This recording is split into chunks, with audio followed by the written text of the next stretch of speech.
Now I would like to invite the National President of Ahmadiyya Jamaat Sri Lanka, S. Nizam Khan Sahib, to give his welcome inaugural address.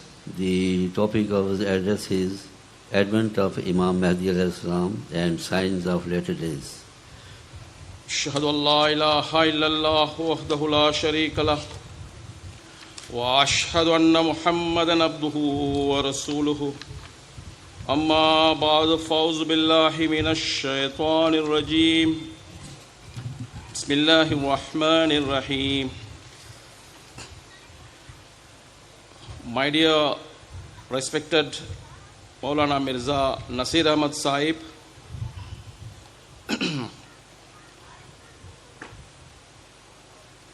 all the office bearers, and my dear all the members of our Jamaat, distinguished invitees, Assalamu alaikum wa rahmatullahi wa barakatuhu.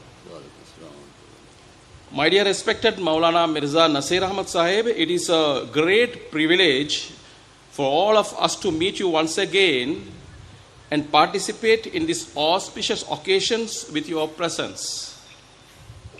We will never forget the long-standing relationship you have established with us.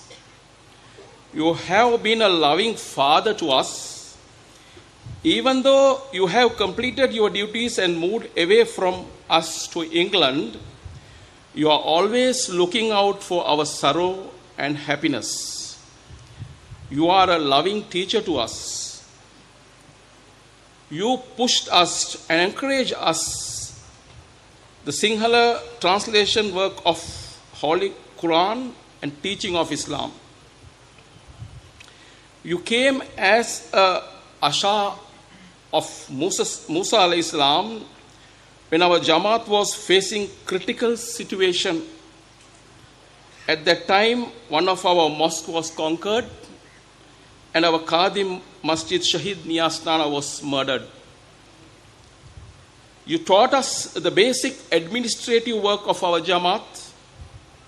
When I was serving as a Sadr Khuddam al-Ahmadiyya, I remember how you taught us the basic constitution of teaching of constitution of Khuddam organizations.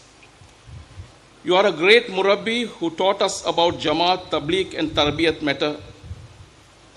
Finally, I thank Almighty Allah for giving us the opportunity to meet you once again.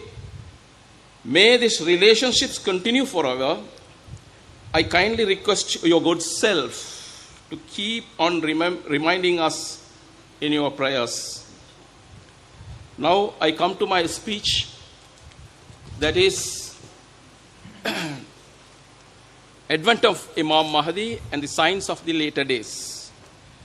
இப்போது எனக்கு கொடுக்கப்பட்டிருக்கின்ற தலையங்கத்தில் நான் பேச இருக்கின்றேன் சில விஷயங்களை, அதாவது இமாம் மஹ்தி அலைஹிஸ்ஸலாம் அவர்களுடைய வருகையும் இறுதி காலத்தின் அடையாளம் என்ற தலைமை கீழ் சில ஓரிரு விஷயங்களை உங்கள் முன் கூற நாடுகின்றேன். திருக்குர்ஆனே அல்லாஹ் தஆலா ரஹ்மான்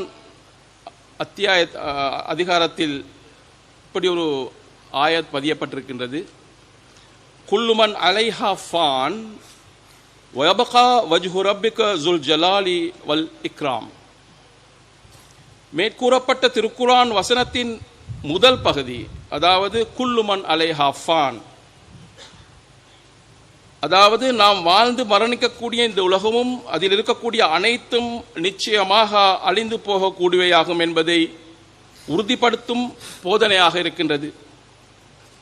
இதனை மார்க்க தலைவர்கள், அறிஞர்கள், விஞ்ஞானிகள், நம்பிக்கையாளர்கள், நாஸ்திகர்கள் உட்பட அனைவரும் ஏகமனதுடன் ஏற்றுக்கொள்கின்றார்கள். இதனுடைய இரண்டாவது பகுதி, அதாவது வயபகா வஜ்ஹு ரப்புக ஸுல் ஜலாலி வல் இக்ராம்,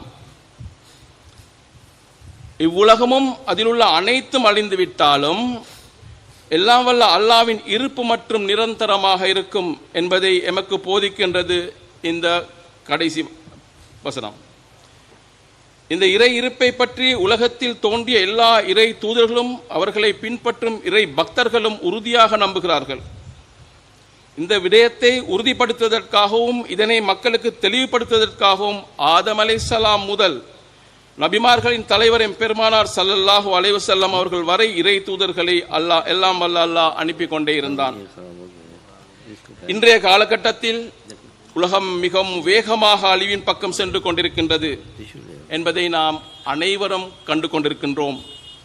அதற்கு நாம் சாட்சியாளர்களாகவும் இருக்கின்றோம். அதாவது நான் ஓதி காட்டிய திருக்குரானின் முதல் பகுதி குல்லுமன் அலைஹா ஃபான், அந்த விஷயம் முழுமையாக பூர்த்தியாக போவதை நாம் காண்கின்றோம். நாம் அதனை உணர்கிறோம். இந்த கடைசி கால மக்களின் அவல நிலையை எமக்கு அறிவித்த எல்லாம் வல்ல அல்லாஹ் இந்த காலத்தில் வரக்கூடிய ஒரு இறை தூதருடைய வருகையை பற்றியும் முன்னறிவிப்பு செய்துள்ளான். இந்த முன்னறிவிப்புகள் உலகத்தில் தோன்றிய அனைத்து மார்க்கங்களிலும் காணப்படுகின்றன. அந்த முன்னறிவிப்புகளின் அடிப்படையில் பரிபூர்ணமான கடைசி மார்க்கம் இஸ்லாத்தில் நபிமார்களின் தலைவர் முஹம்மது முஸ்தபா ஸல்லல்லாஹு அலைஹி வஸல்லம் அவர்களின் சேவகனாக ஹஜ்ரத் மிர்சா குலாம் அஹமத் காதியானி அலைஹிஸ்ஸலாம் அவர்கள் வாக்களிக்கப்பட்ட மசீஹாகவும் இமாம் மஹதியாகவும் தோன்றியிருக்கின்றார்கள். அன்னாரை ஏற்றுக்கொண்ட அகமதி முஸ்லிம்களாகிய எமக்கு எல்லாம் வல்ல அல்லாஹ் முன்னறிவிக்கப்பட்ட அனைத்து முன்னறிவுகளும் பூர்த்தியாவதை பார்க்கக்கூடிய பாக்கியம் கிடைத்திருக்கின்றது. அப்படி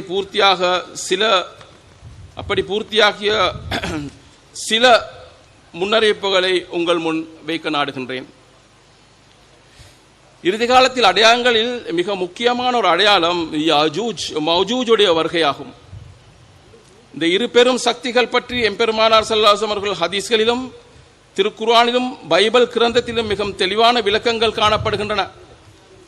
சுருக்கமாக கூறுவதென்றால் இரண்டு அரசியல் சக்திகளை பற்றி இங்கு கூறப்பட்டுள்ளது. இந்த இரண்டு சக்திகளும் இறுதி காலத்தில் நெருப்பை கொண்டு உலகத்தில் மிகப்பெரிய அழிவை ஏற்படுத்துவார்கள். அதாவது இன்று உலகத்தில் மிகப்பெரிய சக்திகளாக காணப்படும் அமெரிக்கா, ரஷ்யா பற்றிய முன்னறிவிப்பு கூறப்பட்டுள்ளது. யஜூஜ் மௌஜூஜும், அதாவது அமெரிக்காவும் ரஷ்யாவும் ஒருவர் மோதிக்கொண்டு தங்களுடைய அழிவை தாங்களாகவே தேடிக்கொள்வார் என்றே திருக்குர்ஆன், ஹதீஸ், பைபிள் இவைகளிலிருந்து புலனாகின்றது. இவ்விரு சக்திகளும் இன்று உலகின் இரு பெரும் வல்லரசுகளாக இருக்கின்ற காரணத்தாலும் அவைகளின் பிடியிலே உலகில் உள்ள பெரும் பகுதி நாடுகள் அகப்பட்டு கொண்டிருப்பதாலும் இவ்வல்லரசுகள் மோதுகின்ற போது உலகமே மிக பெரும் பேரழிவினை சந்திக்க வேண்டி வரும். இது இவ்வாறு இருக்க இந்த யஜூஜ் மௌஜூஜ் என்ற சக்தியால் அரபு நாடுகளுக்கு பெருந்தீங்கு விளையும் என்று முன்னறிவிக்கப்பட்டிருக்கின்றது. அண்ணல் மாநபி ஸல்லல்லாஹு அலைஹி வஸல்லம் அவர்களின் அருள் மொழிகளிலே இவ்வாறு காணப்படுகின்றது. வயலுல்லில் அரபி மின் ஷர்ரின் கத் இத்தரப பிதிகல் யௌம மின் ரஸ்மி யஜூஜ வ மௌஜூஜ். அரபிகளுக்கு மிக தீங்கான காலம் நெருங்கிவிட்டது. ஏனெனில் அவர்கள் மீது யஜூஜ் மௌஜூஜால் ஒரு ஓட்டை ஏற்படுவதை நான் ஒரு ஆன்மா காட்சியில் கண்டேன். புகாரியில் இந்த ஹதீஸ் பதிக்கப்பட்டிருக்கின்றது. இங்கு யஜூஜ் மௌஜூஜால் முஸ்லிம்களுக்கு கேடு வரும் என்று கூறப்படவில்லை.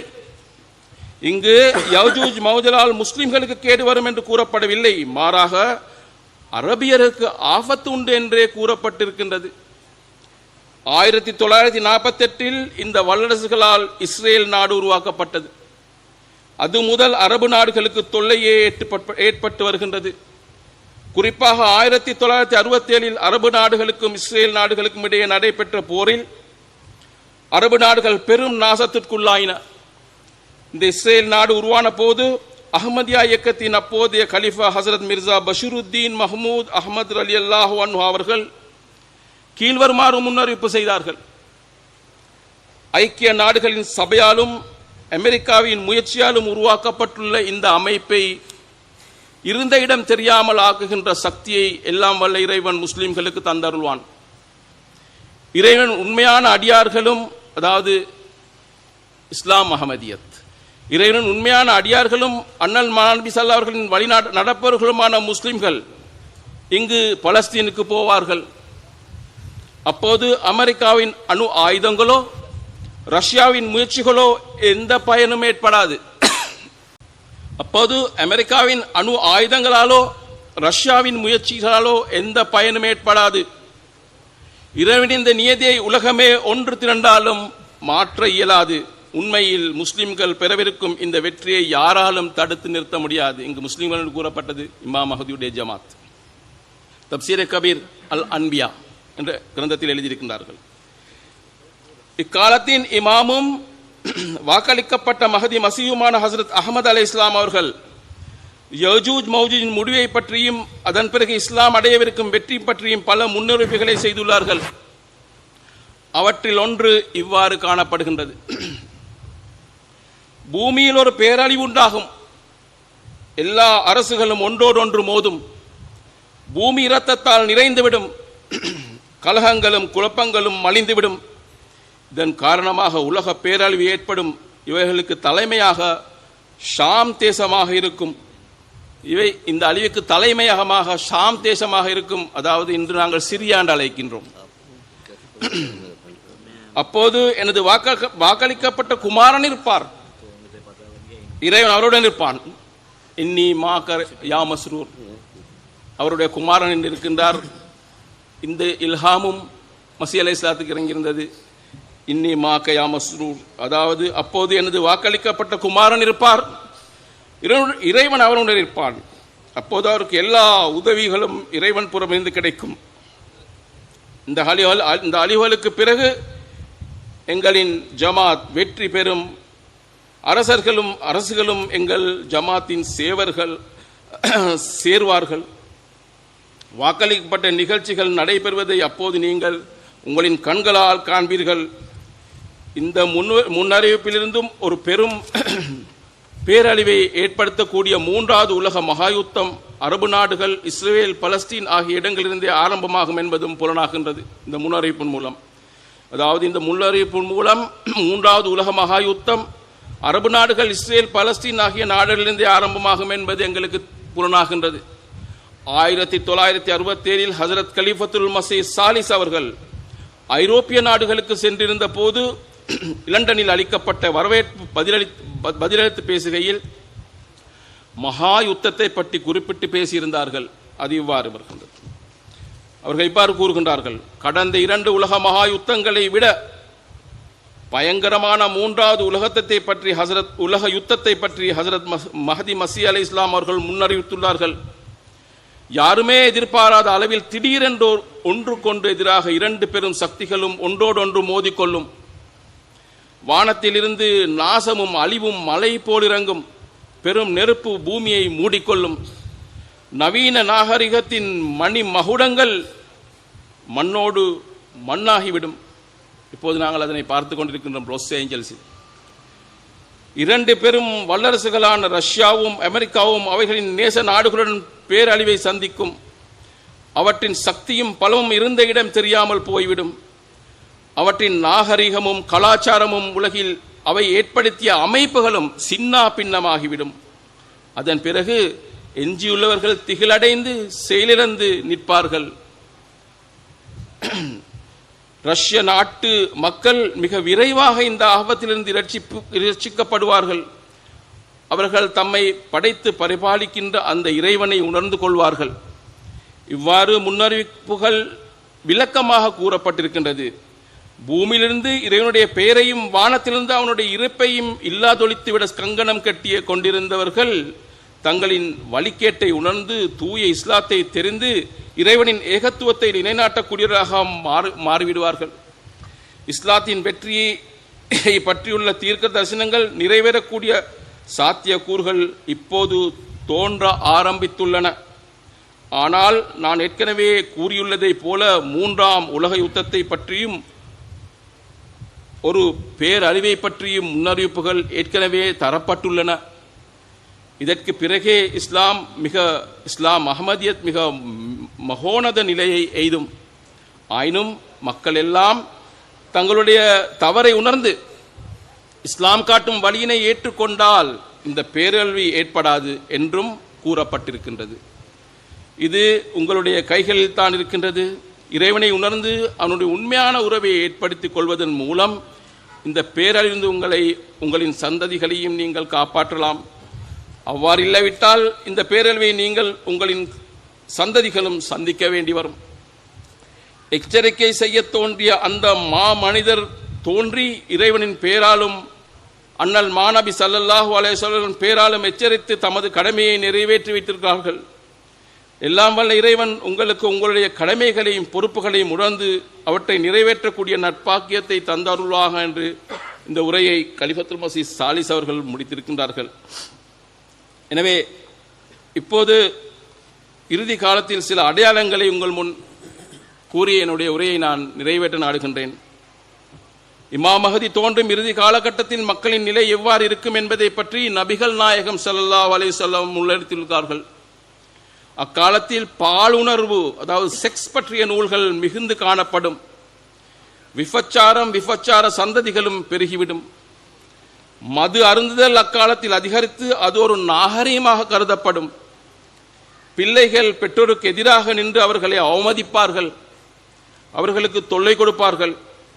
பணத்தையும் உலக செல்வங்களையும் அளவுகோலாக கொண்டு மக்கள் எடை போடுவார்கள். உள்ளத்தில் கடுகளவு கூட ஈமான் இல்லாதவர்களை திறமைசாலிகள் என்றும் தீரமிக்கவர்கள் என்றும் மக்கள் புகழ்வார்கள். அக்காலத்தில் பெண்கள் உடை அணிந்திருந்தாலும் நிர்வாணமாக தோற்றமளிப்பார்கள். அந்த காலத்து பெண்கள் ஒட்டகத்தின் முதுகு போன்று தங்களுடைய சிகை அலங்காரங்களையும் செய்து கொள்வார்கள். பெண்கள் தமது கணவருடன் சேர்ந்து வியாபாரத்தில் ஈடுபடுவார்கள். பெண்கள் ஆண்களைப் போல வேடமணிந்து சுதந்திரமாக அவர் அலைவார்கள். மேலும் குதிரைகளில் சவாரி செய்வார்கள். ஆண்கள் பெண்களைப் போல அலங்காரம் செய்வார்கள். மேலும் பெண்களின் வடிவை மேற்கொள்வார்கள். அக்காலத்தில் திடீர் மரணங்கள் ஏற்படும். அக்காலத்தில் மூக்குடன் தொடர்புள்ள ஒரு வியாதி பரவும். இது எங்களுக்கு கொரோனாவை ஞாபகப்படுத்துகின்றது. அக்காலத்தில் மூக்குடன் தொடர்புள்ள ஒரு வியாதி பரவும். அதன் மூலம் அதிகமான மக்கள் மரணம் அடைவார்கள். வட்டி வாங்குதல் பெருகிவிடும். ஏழைகள் அரசர்களாக மாறிவிடுவார்கள் என்று ஸ்ரீலங்காவில் அது நடந்தது. தொழிலாளிகள் பலம் பெறுவார்கள், பெரும் சக்தியாகவும் மாறுவார்கள். ஸ்ரீலங்காவில் அது நடந்தது. ஆட்சியாளர்களின் எண்ணிக்கை அதிகரிக்கும். மக்களின் பிரதிநிதிகளே ஆட்சி செய்வார்கள். ஸ்ரீலங்காவில் நடந்தது. எனவே இந்த அனைத்து அடையாளங்கள் இப்போது நாம் பூர்த்தியாக இருக்கின்றது. நாம் அதற்கு சாட்சியாக இருக்கின்றோம். இப்போது இந்த இமாம் மஹதி யார் என்பதை கூறி என்னுடைய உரையை முடித்துக்கின்றேன். அதாவது இமாம் மஹதி தோன்றக்கூடிய இடத்தை பற்றி கூறப்பட்டிருக்கின்றது. கதுஆ என்று அழைக்கப்படும் ஒரு ஊரில் இமாம் மஹதி தோன்றுவார். இது ஹதீஸ். இமாம் மஹதி அலைஹிஸ்ஸலாம் அவர்களுடைய பெயரை பற்றி திருக்குர்ஆனில் இவ்வாறு வருகின்றது. மரியமின் மகன் ஈசா தன் சமுதாயத்திடம், இஸ்ரேலின் மக்களே, நிச்சயமான எனக்கு முன்னர் தௌராத்தின் கூறப்பட்ட நிறைவேற்றக்கூடியவராகவும் எனக்கு பின்னர் வரப்போகின்ற அஹ்மத் என்னும் பெயரை கொண்ட ஒரு தூதரை பற்றி நான் நற்செய்தி வழங்குகின்றேன். இங்கு அஹ்மத் என்பது என் பெருமானார் ஸல்லல்லாஹு சொந்த பெயர் அல்ல. என் பெருமானார் சொந்த பெயர் முஹம்மத். எனவே இங்கு அஹ்மத் என்று கூறப்பட்டது மிர்சா குலாம் அஹ்மத் அலைஹிஸ்ஸலாம் அவர்களை என்பதை இங்கு உணர்த்துகின்றோம். இமாம் மஹதியின் ஜமாத்தின் பெயரை பற்றி கூறப்பட்டிருக்கிறது. அதாவது இஸ்லாத்தில் தோன்றிய சான்றோர்கள் இமாம் மஹதியை ஜமாத்தை பற்றி கூறியிருக்கின்றார்கள். அதில் ஒவ்வொன்றை கூறுகின்றேன். இமாம் மஹதி அவர்கள் நபிகள் நாயகம் அவர்களின் கொடியையும் அஹ்மதியா என்ற செல்வத்தையும் கொண்டவராக திகழ்வார்கள் என்று ஹஜ்ரத் அலி ரலியல்லாஹு அன்ஹு கூறியிருக்கிறார்கள். யனாஃபிலுல் மவாதத் பாகம் 1 பக்கம் 58. இப்படி பல அறிவிப்புகள் இருக்கின்றது. நேரத்தை கருத்தில் கொண்டு நான் இங்கு என்னுடைய உரையை முடிக்க நாடுகின்றேன். எனவே இன்றைய காலகட்டம் நாம் எல்லோரும் எதிர்பார்த்த காலகட்டம், எல்லா இறை தூதர்களும் எதிர்பார்த்த காலகட்டம். இதனை நாம் நிறைவேறி கொண்டிருக்கின்றது, கண் முன்னால் நிறைவேறி கொண்டிருக்கிறது. இதனுடைய அடையாளம் கண் முன்னால் இப்போது இறங்கிக் கொண்டிருக்கின்றது. இன்று அமெரிக்காவில் என்ன நடந்து கொண்டிருக்கின்றது என்பதை நீங்கள் அனைவரும் அறிந்திருப்பீர்கள். இதெல்லாம் எவ்வளவு பெரிய வல்லரசுகளாக இருந்தாலும் அவங்களால் ஒன்றுமே செய்ய முடியாமல் திகைத்து பார்த்து கொண்டிருக்கின்றார்கள். எனவே இப்படிப்பட்ட ஒரு காலகட்டத்தில் நாங்கள் வாழ்ந்து கொண்டிருக்கின்றோம். எங்களுடைய பொறுப்பு இந்த உண்மை இஸ்லாத்தை பரப்ப வைப்பது, எல்லோருடைய மனதிலும் அதனை பதிய வைப்பது, தப்லீக் செய்வது. நாமும் அதே முறையாக வாழ்ந்து தர்பியத் முறைகளை கைக்கொண்டு இந்த உலகத்தை பெருமானார் ஸல்லல்லாஹு அலைஹி வஸல்லம் அவர்களுடைய கொடியின் கீழ் கொண்டு வரக்கூடிய மிகப்பெரிய பொறுப்பு எங்கள் இருக்கின்றது. நாம் ஒவ்வொருவரும் தீர்த்த வேண்டும். நாம் ஒவ்வொருவரும் அவுலியாக்களாக மாற வேண்டும், இறை நேசர்களாக மாற வேண்டும். அல்லாஹ் தஆலா அந்த பாக்கியத்தை எனக்கும் உங்களுக்கும் தந்தருளாக கூறி என்னுடைய உரையை நான் முடித்துக் கொள்கிறேன். गुलाम अहमद की, गुलाम अहमद की, कादियान